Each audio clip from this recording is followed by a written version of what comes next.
Hello, candle lovers. Thank you so much for joining me today. My name is Greg, and this is all about candles. I'm your self-proclaimed Canadian candle connoisseur, and today I have a review for you from Bath & Body Works. This is Pink Lavender and Espresso from the Neutrals line. This, I believe, is the very first version that came out. In total, it's been released 4 times now. The first one looked like this. The second one looked very similar to this, but I think it had like a bit of a darker sort of blush colored jar on it. And then it came out again in this packaging, which I actually think is really, really nice. And it's on the floor right now, again in the Neutrals line, in packaging that's very similar, but sort of has like a bit more of a textured label on it. And I consider myself a bit of an expert when it comes to this candle. In fact, I've brought 3 different versions with me. I brought one of the old versions that's like not burned yet. And I was actually surprised to learn that I haven't properly reviewed this candle yet. I've been burning one constantly ever since it was first released, and if you've been watching my channel, you've probably seen it in the weekly wax wrap-ups that I do before. And I just got back from Palm Springs, and I actually brought this candle with me to sort of like burn in the hotel room and whatnot, and I actually did end up getting through the whole thing while I was there. And so I figured it is time for me to talk about one of my favorite candles from Bath & Body Works. I'd have to say that this is in the top 10 right now for me, maybe the top 5. I mean, I have loved this candle ever since it's come out. I've probably burned a dozen of them, and I haven't gotten sick of it yet. And I want to do a really deep dive. Since it's on the floor right now, if you haven't considered burning this one yet, I'm going to give you a really good idea of what it's like. All right, the scent notes on Pink Lavender and Espresso are rich pink lavender, caramel espresso beans, and smooth vanilla. And this candle is very, very similar to Lavender Marshmallow. And Lavender Marshmallow has been coming out for a while, and I also do really enjoy that candle. I'd say that Lavender Marshmallow is actually kind of a bit more of like a caramel candle with a little bit of like that lavender in it. I actually think Lavender Marshmallow is a good candle and I enjoy burning it, but I think this one is far superior. I think that if you were to I think that what they basically did was took Lavender Marshmallow and then tweaked it with this like espresso note to create this, and man, it's like lightning in a bottle. How genius, how beautiful, what a gorgeous fragrance. It's a very, very mid-range fragrance. I think that you pick up on the espresso note in it a little bit more on cold than you do when it's burning, but when it's burning, it is still very, very much there. And I mean, the lavender note in this is a little bit like bright and soft and up there, but who would have thought that like pink lavender and espresso, who would have thought espresso and lavender were 2 scent notes that would go so well together? I just think that this candle is absolutely genius. Let me smell this fresh one that I have.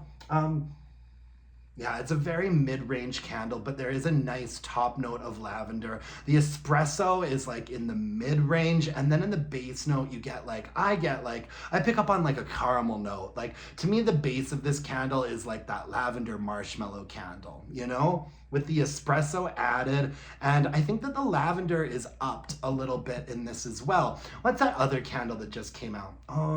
Caramelized lavender.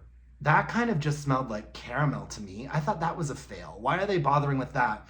And also there was that lavender and pine candle, which I thought was a really nice pine candle, but no lavender, you know? So we've got these candles coming out that keep saying they have lavender in them, but the lavender just gets lost. But in this candle, I don't think that it does. I think it's really gorgeously balanced.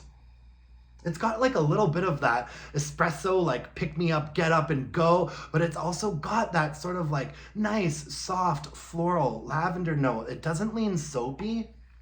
I just never would have expected 2 fragrances like this to complement each other so well. And I have to say that I think Bath & Body Works is doing a great job with their Neutrals line in terms of offering slightly more like mature and sophisticated fragrances. Now, if you're thinking about buying this candle because it is just on the floor right now, I'm gonna be doing a little bit of a comparison here. I was just in Palm Springs, literally just got back, and I went to the Bath and Body Works there and I smelled the new version. I did not buy it because there was no sale for the spring candles. Like, it was full blown, like full price or whatever. So I probably will get the new version eventually, but I haven't gotten it yet. But I did investigate it, and I do think that they've tweaked it a little bit. I think that the first two versions that came out in this neutrals packaging were exactly the same. And even though I haven't burned this version yet, I'm noticing a little bit of a difference in smell, to be honest with you. Still really, really good. This original one, I think, comes across as a little bit like brighter. And this new version, maybe I shouldn't say brighter, maybe I should just say stronger. I think that this new version is not as strong as the original is. It still smells strong. No, but smelling them side by side like this one is definitely stronger than this one. And the new one that is on the floor now in the neutrals packaging smells more like this one. So I think that they've toned it down just a little bit, which is very, very unfortunate. However, I still think that it's going to be a good, strong performer. Let me just focus on the one that I finished burning for a bit while I get into performance. This candle has thick, ropey wicks on it. And in every version that I've seen, in this version and in the new neutrals version, they look exactly the same. Sort of the medium length, thick, ropey wicks on there.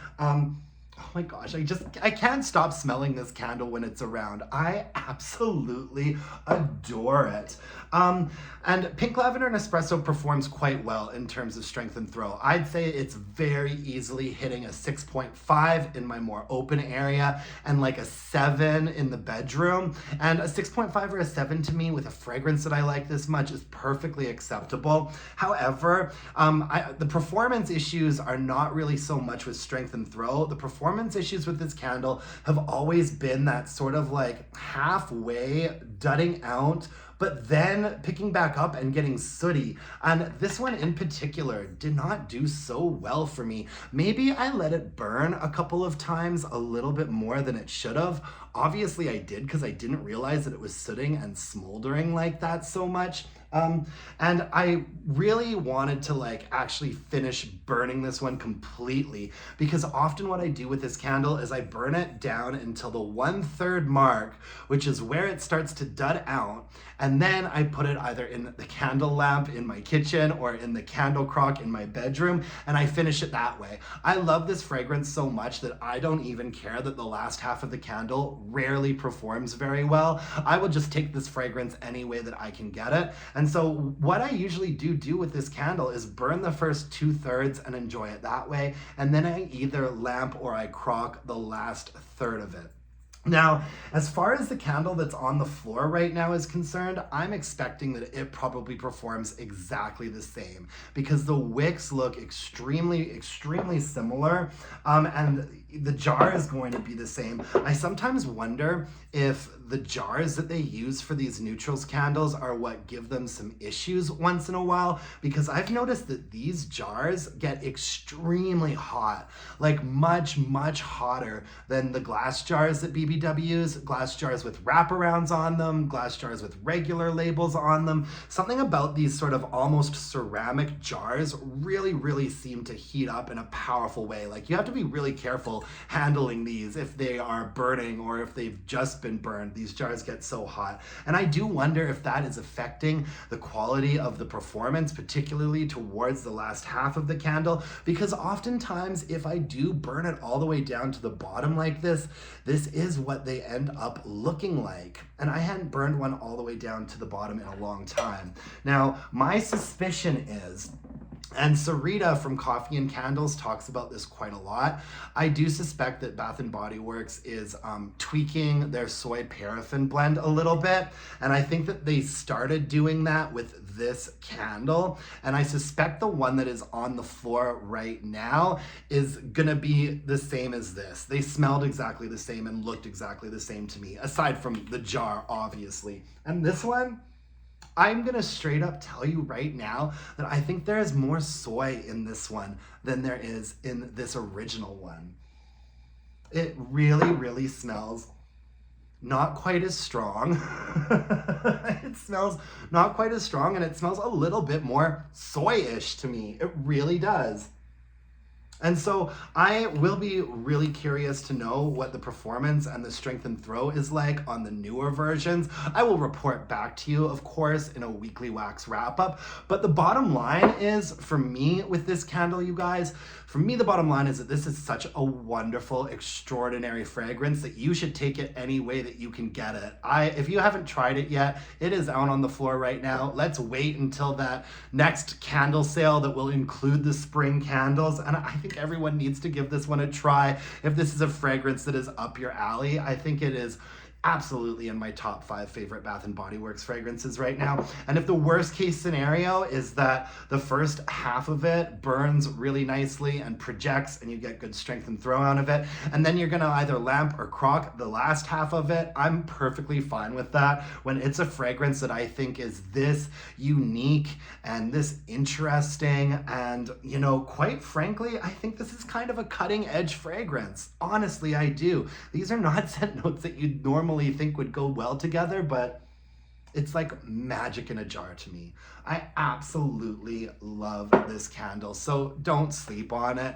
Absolutely a repurchase for me and a recommendation for you. As soon as there is a candle sale for the new spring candles, I'm going to be trying out the new one, and I will report back to you in a weekly wax wrap up. Or hell, I love this candle so much, maybe I'll do another dedicated review for it. If there is a big difference in like performance and strength with the new one, I'm gonna do another full-length review of it. I can't believe I haven't done one yet. Craziness. Anyways, that's all I have for you folks today. Thank you so much for joining me. I really appreciate it. If you could hit me up with a like, comment, subscription, that would really mean the world to me. You can follow me on Instagram at allaboutcandles, and you can email me your burning questions at allaboutcandles@gmail.com. Until next time, my dear, gorgeous, and beautiful candle-loving friends, let's burn some candles and bitch about it. Thanks, you guys. Bye now.